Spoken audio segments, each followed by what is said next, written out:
What's up, guys? Scotty 2 Hockey here, aka the Average Hockey Fan, once again with part 2 of my trade or no trade video. If you want to hit me up with potential trades you think the Montreal Canadiens could make and get my opinions on them, hit me up at Scotty 2 Hockey on Twitter. Feel free to follow and feel free to leave a comment, guys. More the merrier. Now, the first trade I'd like to talk about comes from Fabio Fleming at Engineer1959 on Twitter. He says, I'm quite positive the Jets could use an entry-level contract player. He suggests Montreal trade Nick Suzuki, Noah Juulsen, a 2020 first-round pick to the Winnipeg Jets for Patrik Laine. I'm assuming it would be a sign and trade, or Montreal knows when they get Laine he's going to sign because he's a restricted free agent, and that's quite a bit to give up for Patrik Laine.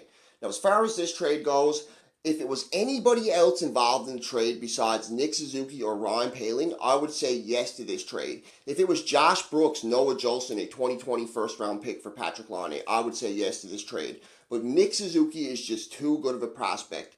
The OHL playoff MVP, the Guelph Storm, his team were OHL champions. The year before that for Owen Sound, he had 100 points in the OHL. Despite Canada not doing much at the World Junior Tournament, he looked really good for Canada, and he was really good at the Memorial Cup. This is too good of a young prospect to trade away at this point. We don't know what Suzuki's going to be, and he could end up even being a better player than Laine. I'm not going to say he is going to be a better player than Laine, but it is possible. So I'd have to say no to that, guys.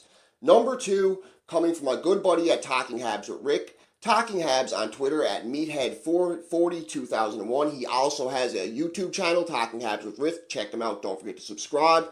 He says Charles Hudon, a 4th or a 5th round pick to the Vegas Golden Knights for Nikita Gusev. Now, Nikita Gusev is a guy who's had, in 62 games in the KHL for St. Petersburg, he had 65 assists. I believe it was around 17 goals, something like that if you do the math.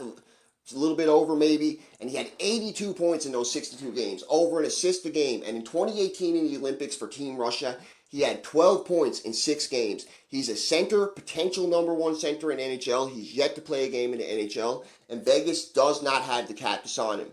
The asking price supposedly is a 3rd and a 5th for Gusev, but I think that's a bit low myself. I think Vegas could get a bit more.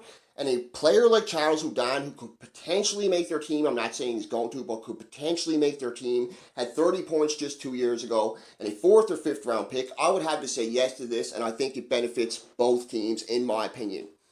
The last trade, I'm not going to get too much into this, guys. I think it's a bit too much. Comes from Popcan Stan at Popcan SG3 on Twitter. He says Paul Byron, a 2020 first-round pick for Nikita Gusev. Even if Nikita Gusev was signed to a favorable contract, I still think this is too much. This is a guy who's yet to play in the NHL. You're giving away a first-round pick. God forbid Carey Price got hurt or something happened to the Canadiens and they regressed. That could end up being a lottery pick in 2021, even though I do not think it will. I think it could even be the last pick if the Habs win a Stanley Cup. And Paul Byron, who's a potential 25 to 30 goal guy, already has 2 20-goal seasons under his belt in the NHL. It's just way too much to pay for Gusev. But Gusev is one hell of a player, guys. Like I said, 82 points in 62 games in the KHL. Over an assist a game, a creative playmaking center. He's only 5'11". He isn't very big, but he's very creative, and he would fit excellent for the Montreal Canadiens. And Patrik Laine is another great player who the Montreal Canadiens, if they didn't overpay for him, 50-goal potential, has already scored over 40 in the league. Even with struggling last year, had 30 goals. The Montreal Canadiens, if they got him, he could be a good potential pickup too. But as far as that last Gusev trade, I think that's far too much. Even a first-round pick is far too much for Gusev at this point. We had to see what he's going to do in the NHL. He's yet to play a game in the NHL. But anyways, guys, thanks for the suggestions. Thanks for the great feedback. Don't forget to like, subscribe, comment, hit me up on Twitter, and of course, have a great day. Stay tuned for